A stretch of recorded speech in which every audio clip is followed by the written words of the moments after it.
vamos falar de empoderar. Empoderar é dar poder. Para os psicólogos é uma área que muito nós gostamos, não é? Porque não há maior satisfação para a nossa profissão do que uma pessoa entrar no antes sendo o que ela é e sair no depois da nossa intervenção, sendo ela outra pessoa. Sendo outra pessoa a que ela queria ser quando entrou lá a primeira vez. Não é? Esse empoderamento é uma recompensa, não é? Para nós. Porque é sinal de que o nosso trabalho surtiu efeito na pessoa. Não é?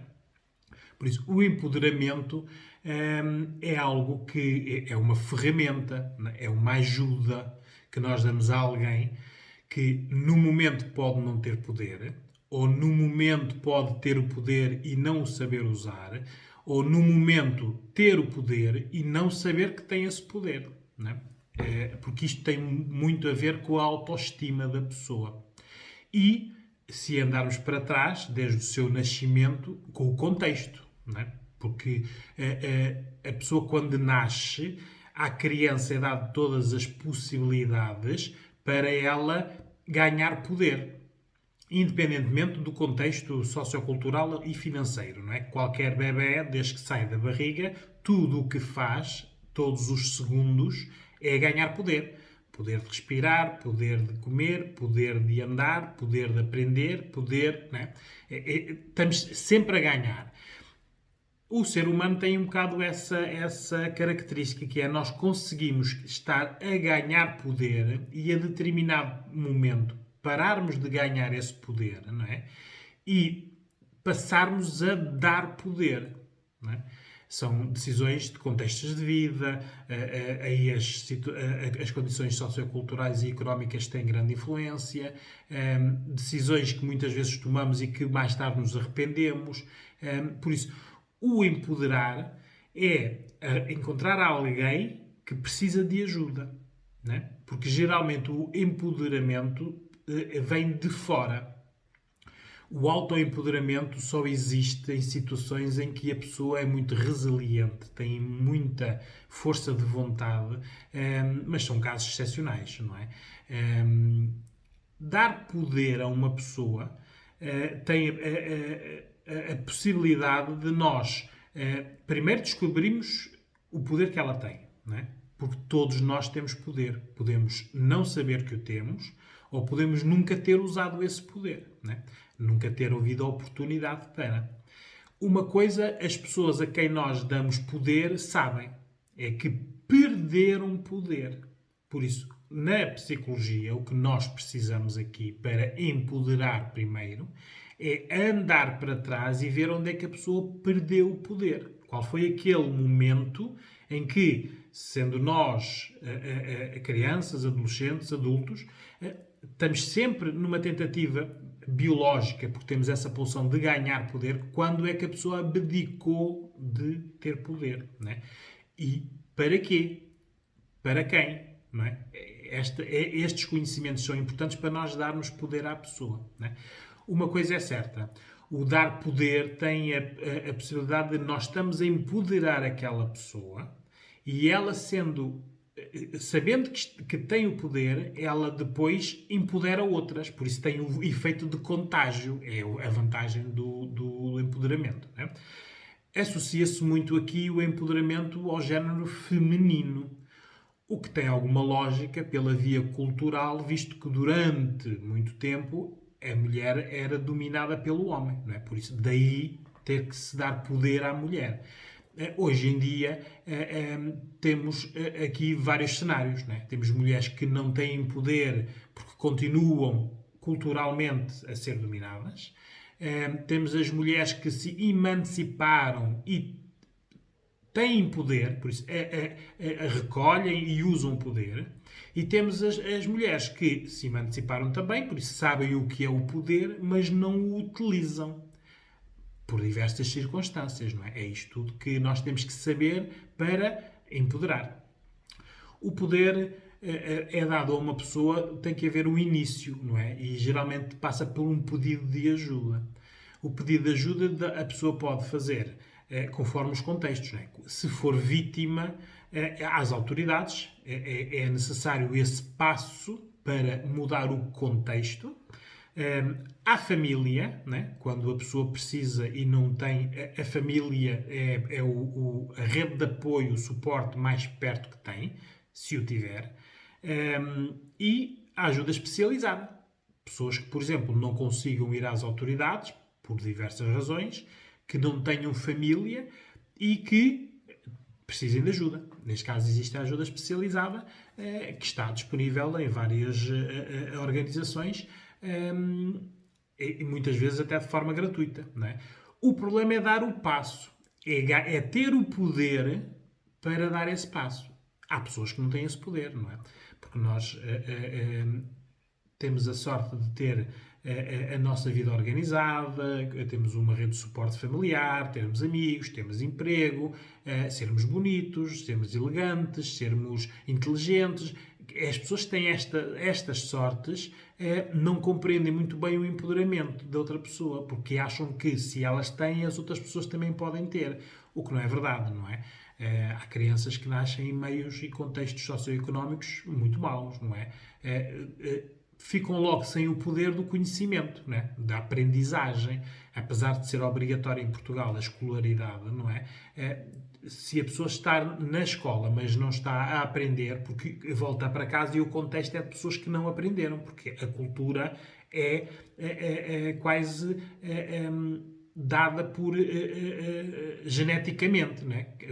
Os pais que aprendem ensinam os filhos a aprender, os pais que não aprenderam, muitas vezes por insegurança e por medos, porque não querem que os filhos saibam mais, também lhes cortam um bocado essas oportunidades. Por isso aqui a cultura é logo um fator de a pessoa ficar sem poder.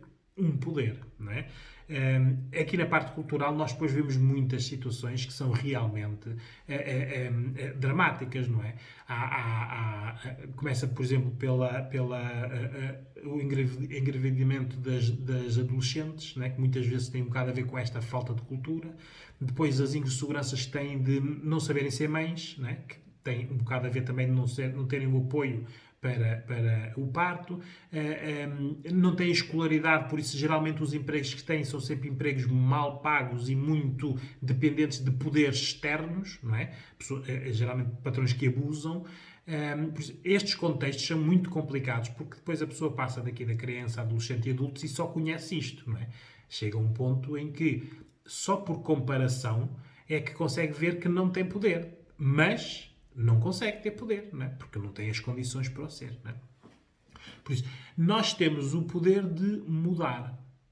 Agora, esse poder tem um bocado a ver com as nossas necessidades, os nossos contextos e até as oportunidades. Não é?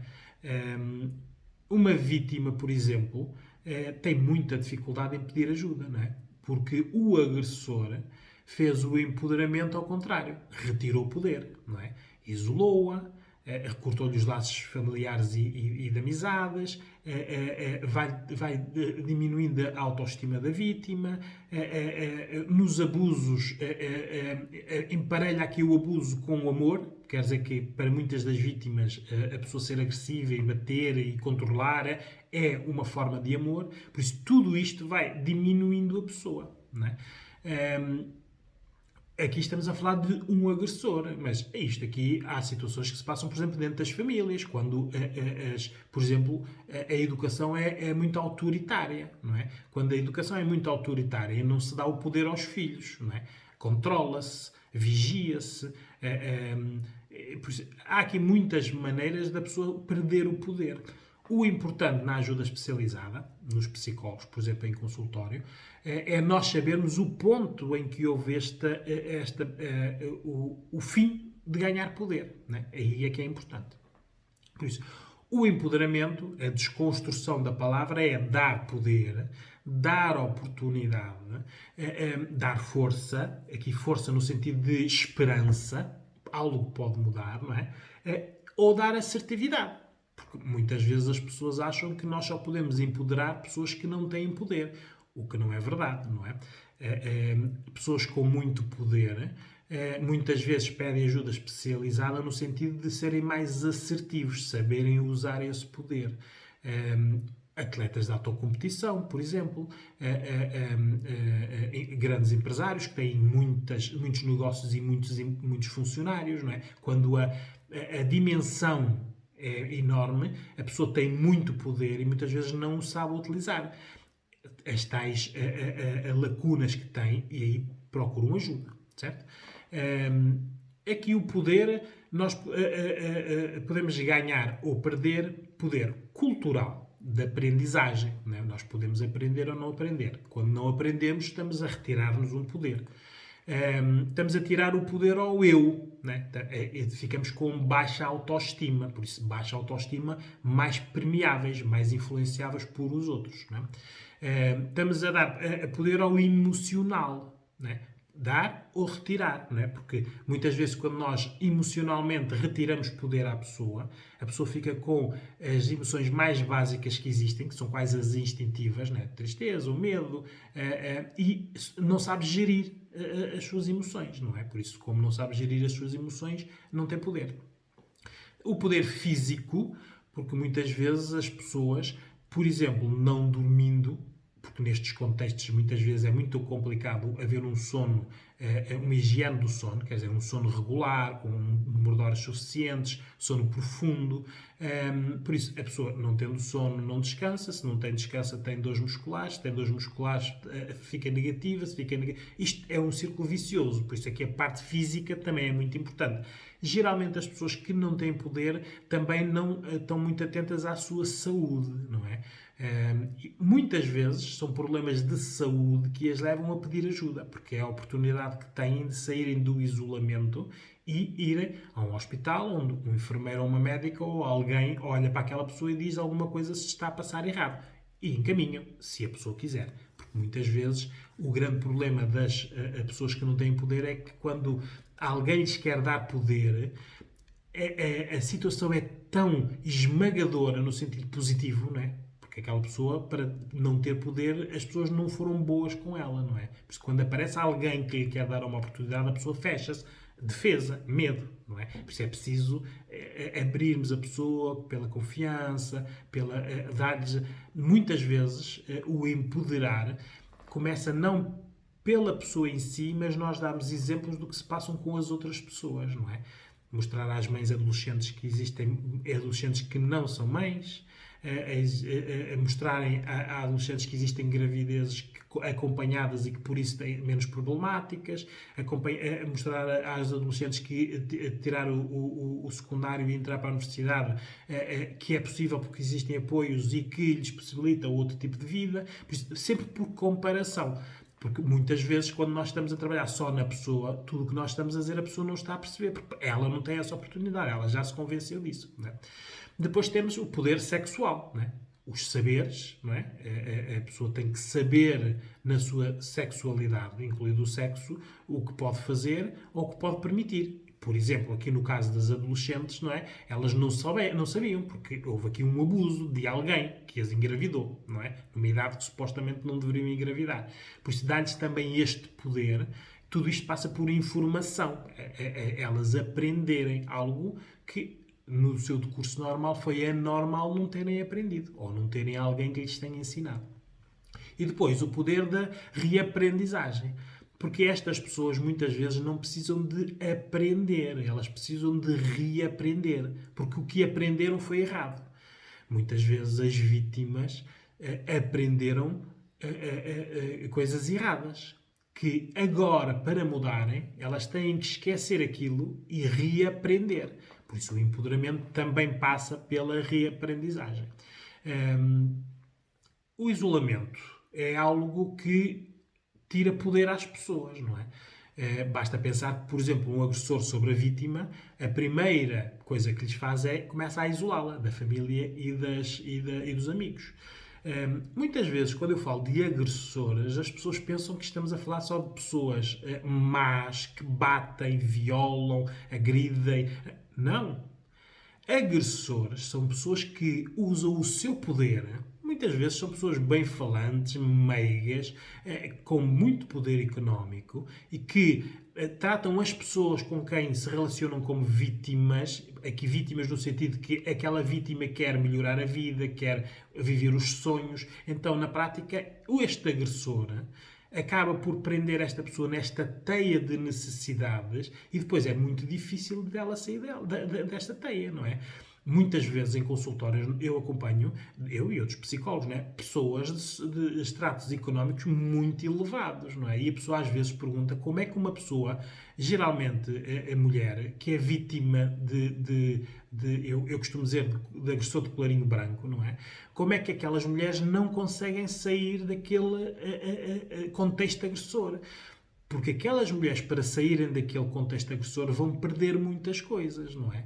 Por isso, estar a falar com alguém que vai perder a vivenda com piscina, que vai perder o Mercedes, as viagens às Caribas, as roupas de marca, as amizades, porque o problema destas pessoas é perderem a imagem, criaram uma imagem que agora permitem ser abusadas para não perder essa imagem.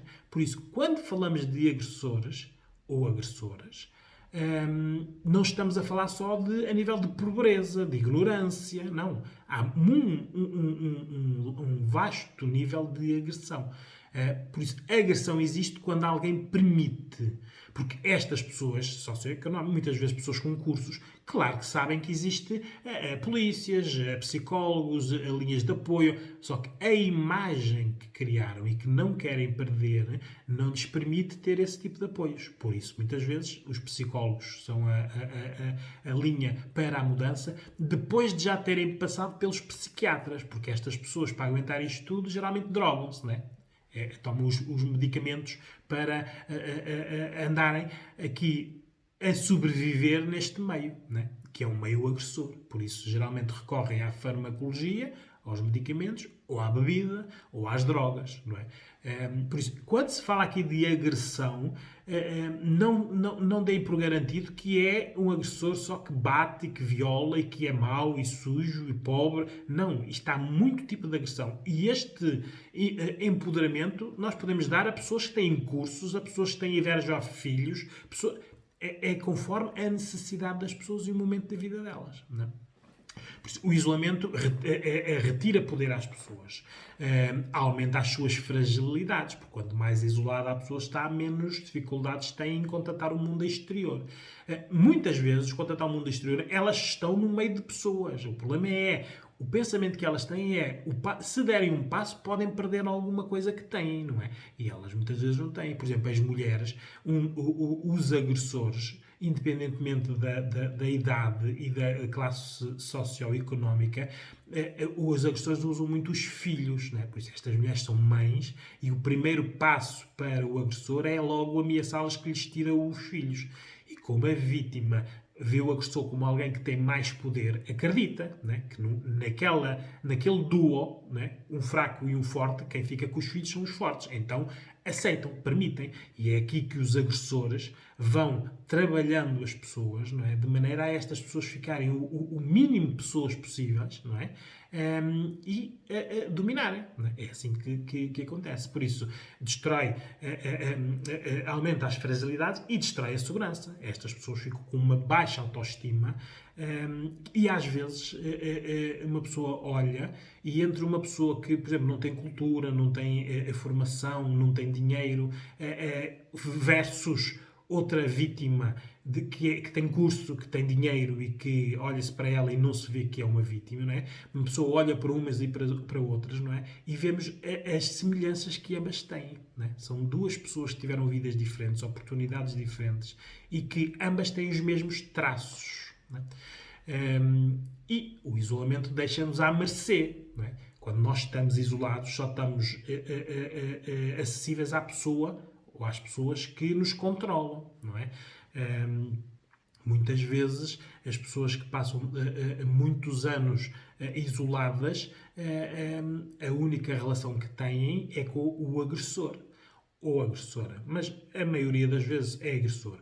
Ora, sendo seres humanos e sendo seres biológicos, acabam por desenvolver até sentimentos por aquela pessoa que é sua agressora, não é?